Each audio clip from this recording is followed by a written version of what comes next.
Tapi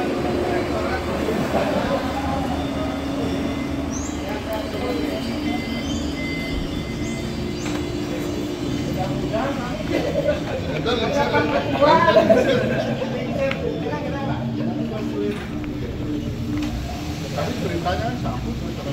Oke.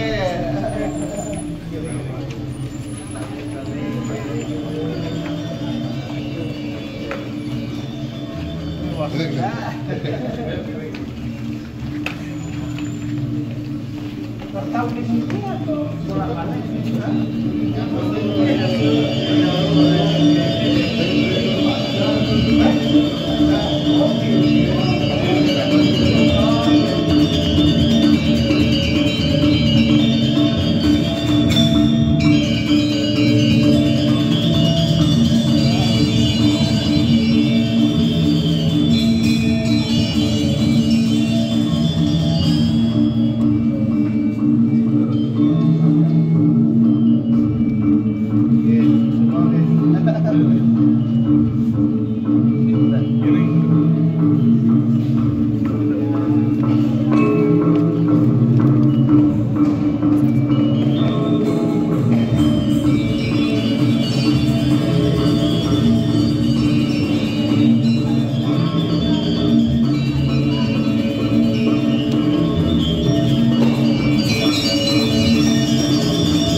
Pemenang PRB ke-18 tahun 2022. Para finalis pemilihan remaja berlipat-lipat ke-19, undangan lainnya, para hadirin yang hadir secara murni maupun daring, serta seluruh panitia yang berbahagia.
Republik Indonesia, sekaligus membuka acara grand final secara resmi yang ditandai dengan penancapan kayangan.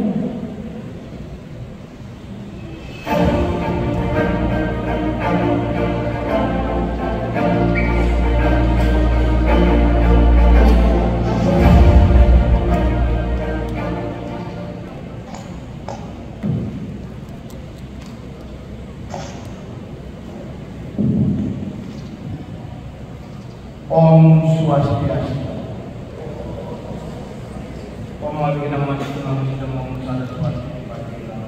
Assalamualaikum warahmatullahi wabarakatuh. Selamat siang, salam sejahtera bagi kita semua. Salam budaya, salam kebajikan, rahayu, salam harmoni. Yang saya hormati dan saya banggakan Pemeriksir Rektor 2 periode Pak Profesor Dr. Nyoman Jafar, di senior kita bersama, dan ternyata beliau tidak serta-merta meninggalkan Uniksa, masih diberi tanggung jawab menjadi ketua program Pascasarjana. Tambah alat pernikahan. Saya hormati Wakil Rektor Universitas Pendidikan Indonesia, Dekan Fakultas Ilmu Pendidikan Uniksa, dan seluruh sivitas akademika Universitas Ganesha yang hadir pada siang hari ini, para undangan dari Polri dan juga TNI yang hadir, Bapak Ibu Saudara yang saya hormati, juga yang khususnya adik-adik finalis pemilihan remaja peduli pekerti ke-19 tahun 2023 beserta guru pendampingnya yang berbahagia. Sesaji yang tadi pagi kita aturkan ke hadapan Sang Yang Pada Putrawi karena atas asumsi kewaran murahnya kita pada siang hari ini dapat berkumpul bersama dalam grand final pemilihan remaja peduli pekerti ke-19 tingkat nasional tahun 2023. Saya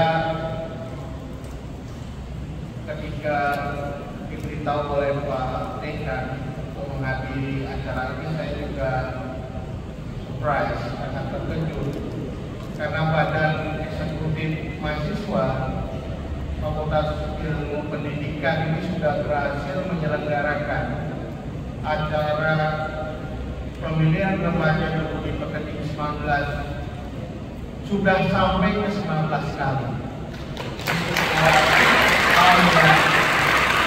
Menurut saya memerlukan konsistensi. Tidak banyak yang bisa melakukan ini.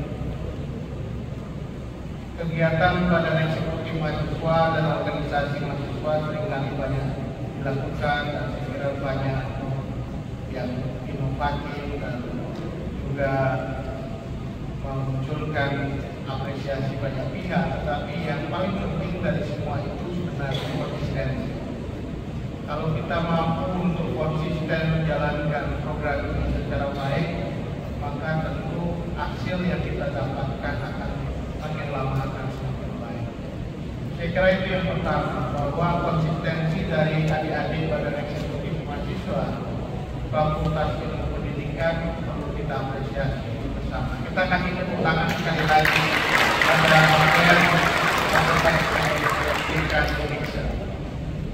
Yang kedua, yang penting juga dari acara ini adalah dia memasuki sesuatu yang jarang juga diambil oleh kegiatan-kegiatan kemahasiswaan. Sebagian besar kegiatan kemahasiswaan itu ingin memfokuskan pada hal-hal yang terkait dengan peningkatan kompetensi, terutama akademik. Ya, upaya untuk membangun kecerdasan Apakah di dalam konteks fakultas ilmu pendidikan ya lomba matematika, lomba fisika, lomba biologi itu sesuatu yang sudah biasa. Tetapi yang tidak biasa adalah kali ini BEM Fakultas Ilmu Pendidikan bisa menggelar sebuah event yang menurut saya menarik dan sangat penting, yaitu pemilihan remaja berbudi pekerti. Ini jarang sekali. Ini menunjukkan kita memiliki concern yang walaupun berbeda tetapi sangat fundamental. Apa yang adik-adik angkat mengenai pemilihan remaja berbudi pekerti ini mengisi kekosongan. Ketika semua orang bicara soal kecerdasan, Anda berbicara tentang karakter. Budi pekerti yang sebenarnya menjadi sangat esensial di dalam, bukan saja dalam sisi akademik, dalam kehidupan akademik, tetapi juga dalam kehidupan sosial. Bangsa kita bisa menjadi bangsa yang maju bukan karena menjadi bangsa yang mampu menguasai pengetahuan dan teknologi semata, tetapi kalau bangsa itu mempunyai etos, mempunyai etika dan budi pekerti yang luhur. Sekarang itu menjadi sesuatu yang kita ingin bangun bersama-sama, dan itu menjadi bagian dari apa yang diinginkan oleh Presiden Joko Widodo dalam 10 tahun pemerintahan ini, dalam membangun sumber daya manusia yang unggul, tidak hanya unggul dalam penguasaan ilmu pengetahuan teknologi, tetapi juga memiliki karakter yang saya kira menjadi karakter yang sangat tangguh, yang sangat pantas di dalam menghadapi berbagai persoalan yang kita hadapi. Karena dengan kemampuan kita membangun karakter bangsa, itulah kemudian kita akan bisa maju lebih cepat daripada apa yang sudah kita raih saat ini, dan kita juga bisa berkompetisi dengan bangsa-bangsa lain.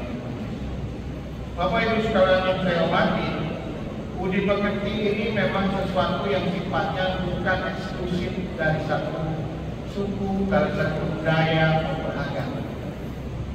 Kalau kita berbicara tentang budi pekerti, sumber inspirasinya bisa beragam, berasal dari berbagai nilai yang kita yakini. Saya kira agama-agama di Indonesia, termasuk apa yang kita miliki dari kearifan lokal, sangat banyak sekali membuat nilai-nilai luhur, adiluhur yang tentu saja menjadi acuan di dalam setiap kehidupan, dalam kehidupan kita sehari-hari maupun dalam kehidupan sosial kita. Di dalam agama Hindu sumber nilainya cukup banyak. Di Muslim, di Islam juga cukup banyak. Saya kira kalau kita di Hindu, saya ingat dari apa yang sudah diwarisi oleh Profesor Muhammad Jafar mengenai Trikita Karana. Bagaimana keseimbangan kehidupan kita harus dibangun secara vertikal, yang kita sebut sebagai bagaimana membangun hubungan dengan ide sang yang para matawi. Secara horizontal kita juga harus membangun hubungan harmonis dengan sesama, dan juga membangun hubungan yang harmonis dengan lingkungan. Sekarang itu nilai yang sangat luar biasa yang kita warisi dari filosofi agama ini. Di Islam, saya kira kita mengenal Abu minallah wa Abu minannas, bahkan sekarang Abu minal alam, karena kita bicara soal hubungan dengan Tuhan, hubungan dengan sesama, dan juga hubungan dengan lingkungan. Di Islam kita juga mengenal apa disebut dengan waktu mulia, sesuatu yang sangat penting dalam kehidupan Muslim. Tidak hanya ibadah, tetapi membangun apa disebut dengan akhlak. Di Kristen saya kira juga banyak nilai-nilai yang mengajarkan tentang bagaimana kita harus membangun apa yang kita sebut sebagai budi pekerti yang luhur. Sehingga dari semua agama akan muncul apa yang disebut dengan bonum komunen, apa yang disebut dengan nilai-nilai kebajikan bersama, yang tentu saja bisa kita acu dan menjadi nilai yang kita bisa lihat dalam kehidupan. Di dalam masyarakat Bali, kita diperintahkan atau diinginkan oleh para leluhur untuk membuat apa yang kita pelajari itu parang, membaca di dalam buku, sehingga menjadi pakerti. Pakerti itu kemudian menjadi pekerti, Karena semua hal yang kita harus lakukan itu berdasarkan apa yang kita sebut sebagai nilai yang kita yakini. Maka satu nilai yang sangat penting dalam konteks agama ini, filosofi agama ini, tidak hanya soal mana, tetapi juga budi, akal. Jadi kalau kita bicara soal mana, Wibeke, pikiran, logika, tetapi di atas itu ada yang disebut dengan kesadaran yang memang munculnya dari sebuah upaya yang terus-menerus kita bangun. Oleh karena itu pendidikan, saya ingin bicara hari ini tentang pendidikan, karena upaya untuk memunculkan budi itu tidak muncul tiba-tiba, tidak muncul dari langit, tetapi sesuatu yang langsung diedukasi, dididik dalam kesadaran. Apa yang kita sebut dengan prakerti, pakerti, perilaku yang mulia, budi pakerti itu, pakerti yang mulia itu tidak muncul tiba-tiba, tetapi melalui suatu proses pendidikan yang kita lakukan.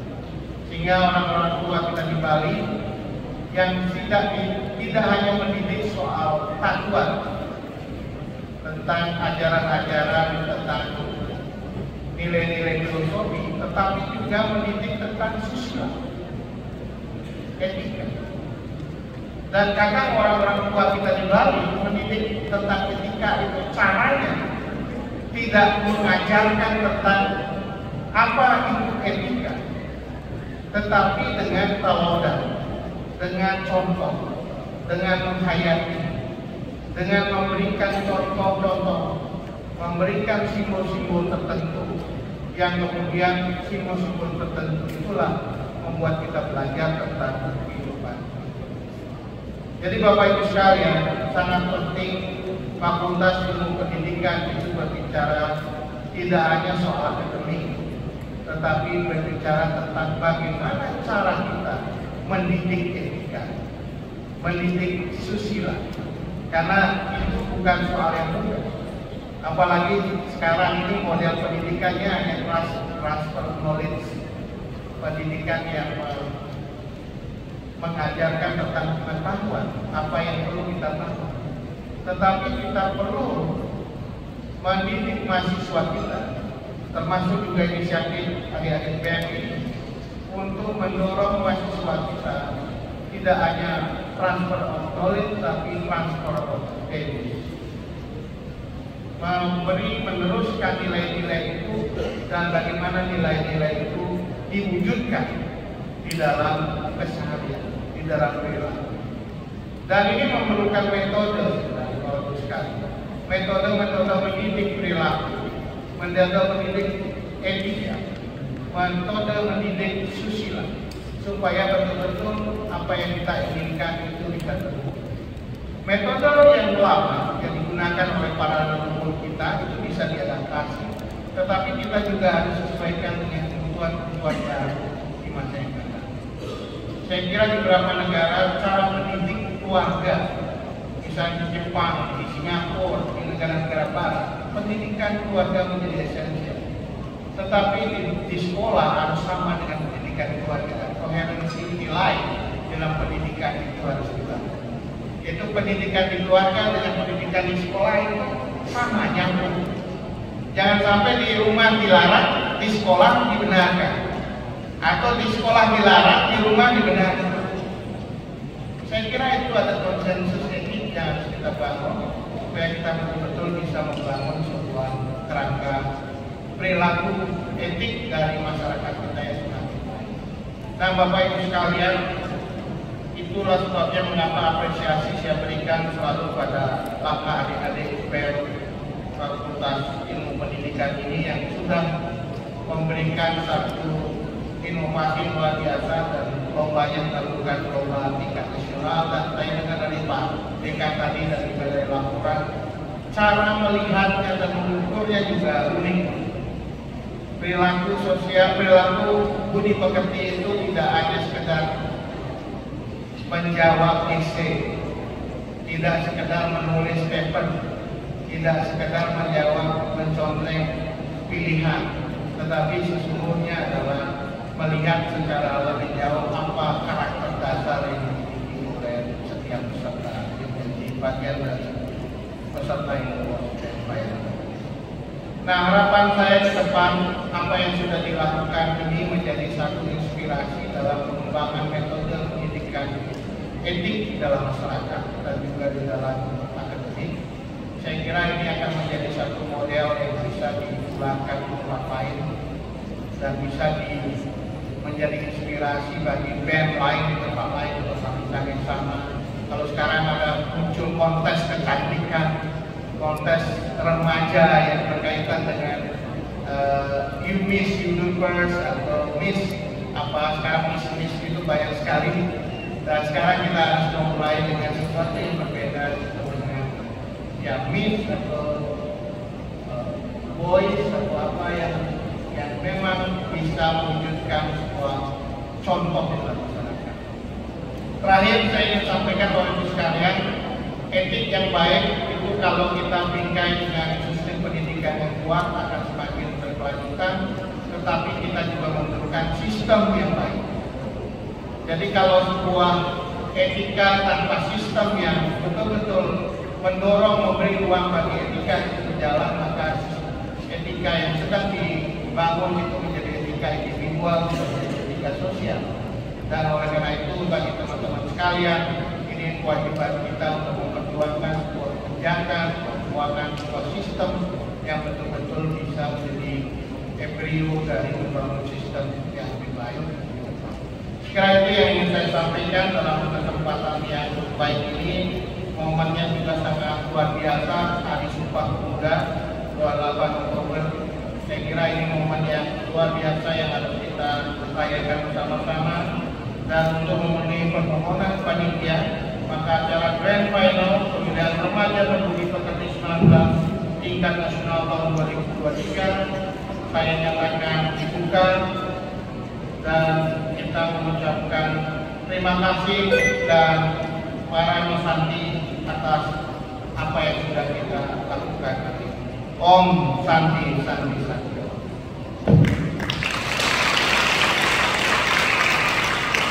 Diberikan kepada yang terhormat Koordinator Staf Khusus Presiden Republik Indonesia agar tetap tinggal di atas panggung karena akan dilaksanakan penancaman kayu. Untuk penancaman kayu, silakan Ketua Badan Eksekutif Mahasiswa Fakultas Ilmu Pendidikan dan Ketua Panitia dimohonkan untuk bersatu.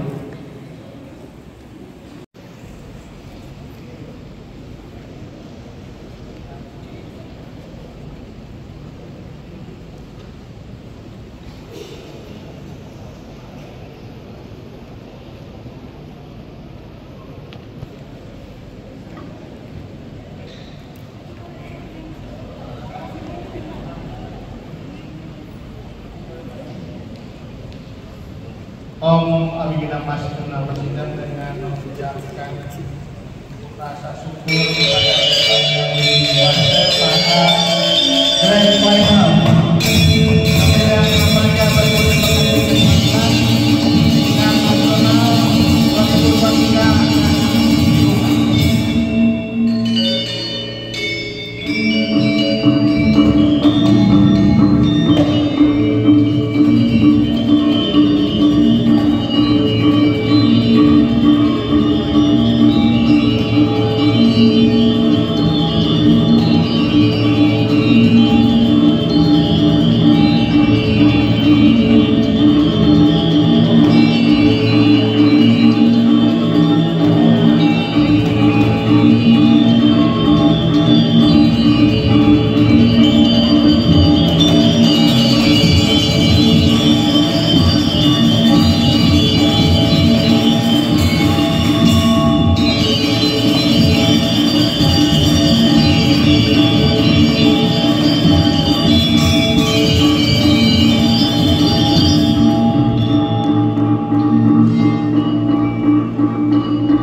Jam paling lambat jam tidak hanya Bali ya, tapi nasional. Artinya kita berasal dari berbagai agama, kita berasal dari berbagai suku, dan kita tahu sumber nilai setiap agama yang dia kerjakan juga apa disebut dengan akhlak, baik Islam akhlak yang mulia, atau budi pekerti, atau susila yang dibalik, atau etika yang baik. Itu semua agama mengajarkan bersama, sehingga tidak ada halangan untuk diselenggarakan oleh bisa, tapi saja. Dan yang ketiga adalah ini momentumnya bagus ya, 8 Oktober. Jadi mengingatkan tugas tanggung jawab kita untuk generasi muda. Pemuda ini kan struktur demografi kita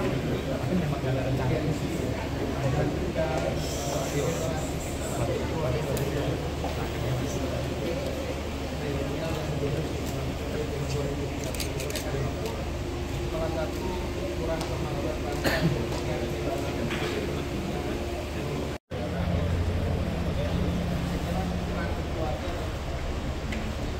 belajar